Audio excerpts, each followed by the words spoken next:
Om. Happy morning to all. I am Fida Nishla of class 9. If your head and heart are working where the hands are working, there comes artistic perfection. With this inspiring quote of our Pujya Gurudev Swami Chinmayananda, let us begin with today's Chin News. National News. ISRO launches merchandise.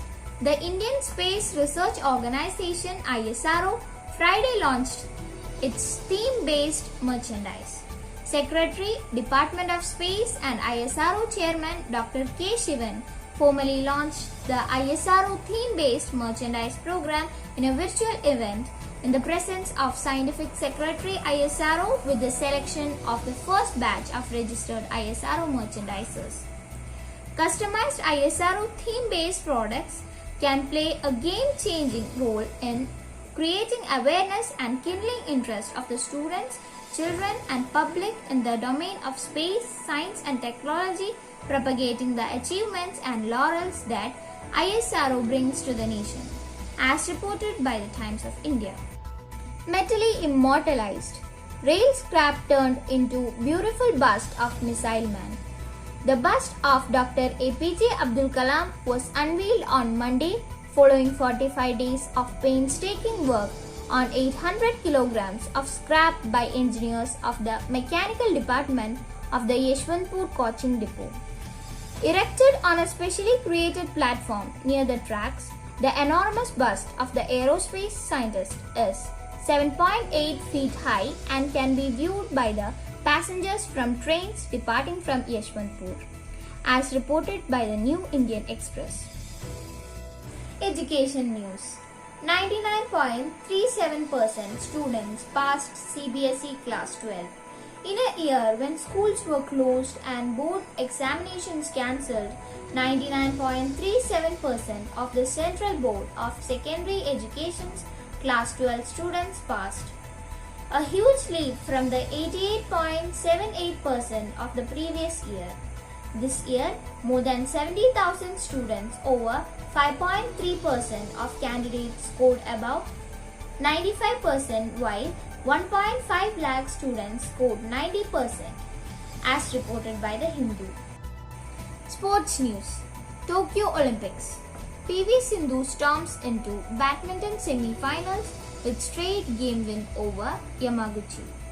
Reigning world champion PV Sindhu kept India's hopes of winning a first ever Olympic gold in badminton alive as she reached the semi-finals of the women's singles with fighting straight game win over world's number 5 Japanese Akane Yamaguchi here on Friday. Mary Kom bows out, wins 2 out of 3 rounds but still loses bout. 6 times world champion MC Mary Kom's pursuit a second Olympic medal ended in the previous pre-quarter finals of the Tokyo Games, as she went down to 2016 edition's bronze medalist Ingrid Valencia in a fiercely fought showdown here on Thursday, as reported by the Hindu. Moving on to Vidyalaya News. World Nature Conservation Day. World Nature Conservation Day is observed on 28 July. Students of our Vidyalaya enthusiastically participated in various activities conducted as a part of the program. Planting saplings, poster making and various other presentations were performed by the students, which highlighted the need of the hour, saving our planet and to go green. Guru Purnima Day. Our culture always insists that our parents are our first Guru. Theme of this year's Guru Purnima was Mata, Pita, Guru and God. As Guru Purnima Day is very auspicious, the prayers and the offerings done on the day will invoke the divine blessings. Students of our Vidyalaya performed Guru Puja, Matra Puja and Pitru Puja on the day. Greeting cards, messages, songs and various other activities were presented as the token of gratitude to the teachers. Ramayana Month Programs. As a part of Ramayana Month observance, every day Ramayana Parayanam is done. Also, various activities like storytelling, drawing, puppet show, and various presentations are performed by the children. The puppet show presented by the little Devaj of class 1B highlighted the exact gist of great epic Ramayana. International Tigers Day. The tiny tots of our Vidyalaya, the kindergarten section, observed the International Tigers Day on July 29th. Children enthusiastically participated by making posters, cards, and drawings based on the theme of the day. Bhagavad Gita chanting. Navneet Krishna CS of class 3B successfully completed the course Understand Gita in 18 days conducted by the International Society of Krishna Consciousness. Congratulations, Navneet! Your achievements really motivate us to participate in spiritual programs. Now, moving on to special program, Awakening Indians to India, Session 5, Indian Architecture. Let me welcome Navneet Krishna of class 9.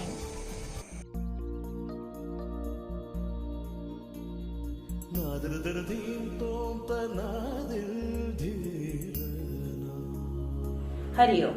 Awaken Indians to India. Book by Chinmaya Yuvakendra. India is known as the land of culture and tradition and is one of the oldest civilizations in the world. Indian culture is rich and unique in its own ways. Grandeur of construction, beautiful sculpture, delicate carvings, high domes, gopuras, and extensive courtyards make Indian architecture incredible.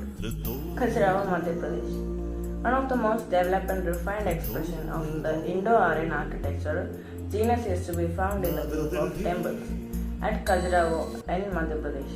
A unique feature of Khajuraho temples is that, contrary to the custom, they are not enclosed in a wall, but stand on a high terrace of solid masonry. Khajuraho particularly is known for its profusion of sculptures. Jain temples. 6 Jain temples are grouped together to the southeast of Khajuraho.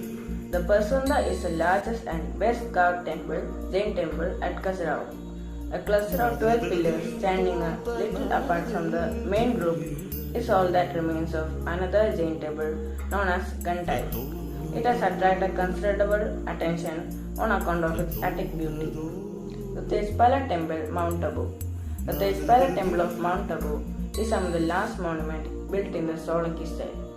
The presiding deity of this temple is Rishabhadeva or Adinatha, installed in the inner shrine, which is open on all 4 sides. The temple has the appearance of a forest of pillars where the play of light and shade presents a fascinating spectacle. Birla Mandir, built over a span of 10 years by Birla Foundation. The Birla Mandir is a beautiful modern temple overlooking the south end of Sen Sagar, built entirely out of marble. The magnificent structure stands atop the Kala Pahat. The magnificent structure is a blend of Orissa and South Indian temple art. The tower over the main shrine of Lord Venkateshwara is called the Jaganananda Vimana. Golden Temple, Amritsar. Harmandir Sahib, popularly known as the Golden Temple, is the holiest shrine for the Sikhs. The entire upper half was inlaid with copper covered by gold plate. The main shrine is built in the middle of a tank which never dries up. The Lotus Temple. It is a very recent architectural marvel of the Baha'i faith located in Kalkaji, south of Delhi. Shaped like a half-open lotus river, this temple is made up of marble, cement, dolomite and sand. It is open to all faiths and is an ideal place for meditation. The lotus flower, signifies purity and peace, a representation of the manifestation of God. Anandapadmanabha Swami Temple. Tirunelveli gets its name from the grand Anandapadmanabha Swami Temple enshrining the deity, Anandapadmanabha of the Travancore Kingdom. It is one of the greatest temples of Kerala. This temple enshrines an imposing image of Vishnu in the Anandasayanam posture, lying on the serpent bed. Lord Vishnu is viewed through 3 doors in a row. The face on the southern side, the feet on the northern side, and the Nabhi in the middle. Lord Padmanabha is enshrined in the Yoga Nidra posture. Temples of India are always magnificent and it reflects our country's history and culture. Moving on to the next session about the heroes of Indian history, the champions of liberation. Let us learn more about the great heroes in the coming session. Thank you. The architecture of India is rooted in its history and culture. Thank you, Navaneet. Nothing can remain the same even for a short period in the world of objects. Continuous change alone is the changeless law. With this ebullient quote of our Pujya Gurudev, this is Fidanishla signing off. Stay safe, stay positive, and stay exuberant. Thank you.